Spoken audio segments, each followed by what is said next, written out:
Hey everyone, and welcome to the Mark Prater podcast, where our aim is to connect our global family of Sovereign Grace churches with our executive director.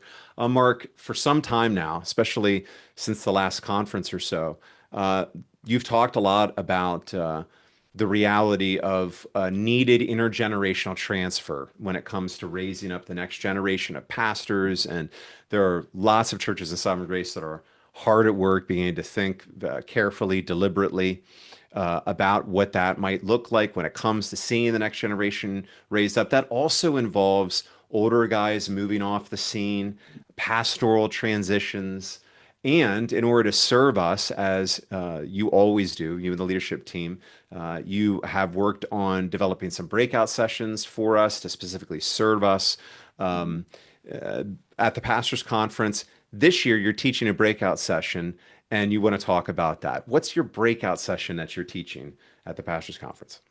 Yeah, we've got a number, I think, really good breakout sessions this year, all chosen very specifically by the leadership team to serve Yes. our pastors and churches and to speak into issues or things they're walking through. Mine has to do with transitions. The title of the breakout is this: It's not only, and only is in parentheses, Hmm. it's not only about you, colon, glorifying God and caring for the church in transitions. Hmm. And someone might hear that title and think, "Oh, this is for the older guys." That's not the approach I'm going to take. Hmm. Um, Although it will talk about men that are in my season of life, but I want to use this breakout to speak into transition at any age or season of ministry life, Good. because by implication, those happen over the course of ministry for most guys. Whether it's you're on a team and you need to Hmm. shift responsibilities to best serve the church, or there is a guy that does transition. Maybe he leaves and plants a church.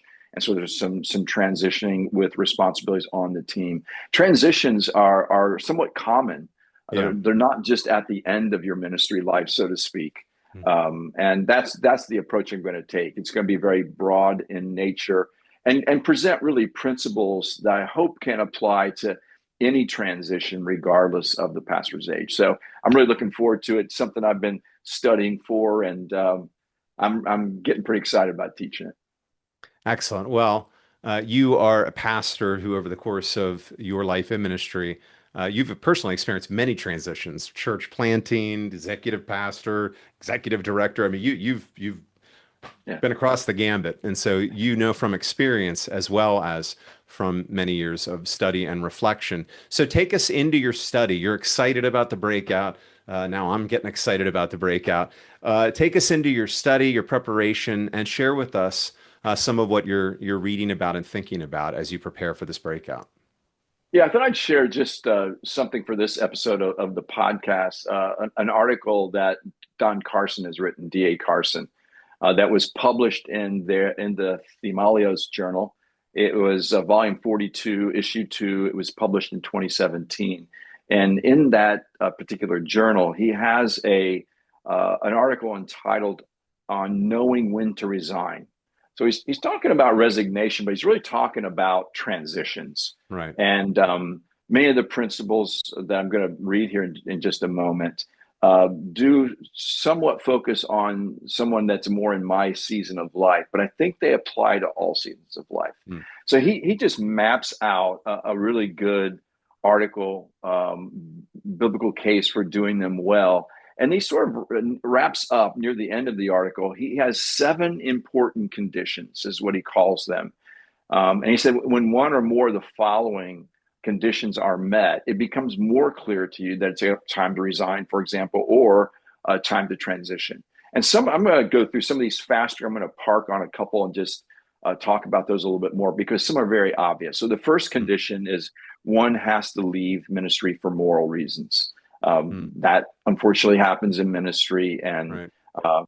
that makes it very clear. Number two, serious health issues means that you can no longer discharge your pastoral duties faithfully, and that can happen at times Sure. for any of us at any point. And not just in the older years; that could happen to a younger guy as well. Hmm. Number three, one is clearly called by God to some other ministry. So he's writing this, in a broader for a broader evangelical world. But you play that and to put that in the sovereign grace world, maybe one's called to go plant a church, Right. or one is called to go serve on another pastoral team because of some sort of need, and they feel called by God to do that. The fourth one, I'm going to park on this one just a little bit, but longer. One judges that it would be a good thing for this ministry, for the church, if the baton were passed to a younger leader in an orderly way. And then he Mm. writes this. I thought this was very insightful. He says, there is no absolute rule, very important, but the rule of thumb is that the longer a person has stayed in one ministry and the more faithful that person has been, the wiser it is for that pastor to help arrange the transition to a successor before bowing out. Mm. I thought, oh, that's just really well said. He's Yeah. speaking to men who have been faithful pastors, let's say 40 years, and they've been fruitful in their ministry, and the church is in a good place, and so it'd be nice just to cruise for a while longer. Mm. I can understand that, but it's wise to begin to initiate and prepare a younger man for the transition so that the church can be led well through it. I just Mm. thought that was very, very insightful. Number five. Now, this is speaking to guys more in my season of life. One senses that his energy levels are declining, and it seems wise to let some of his responsibilities go so they can be faithfully discharged by someone else. So he just Mhm. got decreasing energy levels. That happens when you get old. That's just a thing that happens to most of us anyway. Yeah. Number Not, you don't six. even have to be that old. Yeah, that's true. That's true. Exactly. Exactly. You feel his pain, right? Uh, Number six.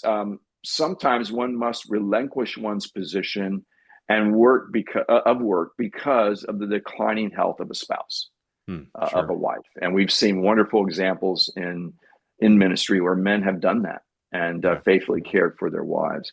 And then this is number seven. This is an interesting one that I've read through a couple of different times.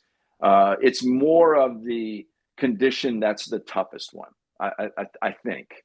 And it's this: the final condition, number seven, that may justify leaving one's ministry or transitioning is precipitated by a developing crisis. Hmm. And of course, there's no absolute rule. And where he begins, in a lot of instances, it's best to remain in your role and to try to lead through the crisis and work through the crisis for the good of the church. That's essentially what he's saying. But again, there's no absolute rule. There may be a crisis where it's best for you to transition out. He says, but in other instances, one should resign, conscious of the fact that the differences of opinion, while deep among your team, are not about orthodoxy or morality, and that strong action and that the strong action that would be necessary to restore unanimity is likely to split the church with little gospel effect. So Hmm. he's just saying it's a crisis you've worked at, you can't get it resolved. There's still dispute, and it may be best at that moment, even though you've tried, to transition out and do that for the good of the church. So that one I had to think through a little bit. I'm still thinking through, Hmm. but I thought, okay, Carson's not afraid to address tough issues, Yeah. and as you know, if you've read him, and so I really appreciate, whether you agree with him or not, I really appreciated him addressing it. Yeah. And I thought the counsel he gave was very, very wise. So those are some conditions that are found in his article, and you don't see a lot written about it, which is another reason I'm grateful for Don Carson for writing that article, and I hope it serves our pastors. Excellent. Yeah. I mean, you don't have to look far in Sovereign Grace to see transitions happening all the time.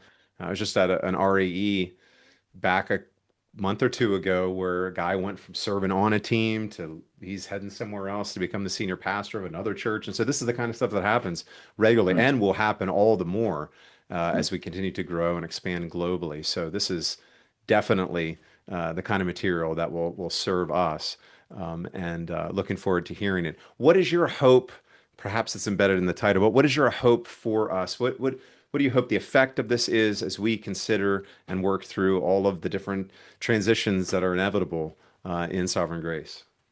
Yeah, I think you're right. It's embedded in the title in the sense. I think my hope is there's two hopes I have, and that we have as a leadership team.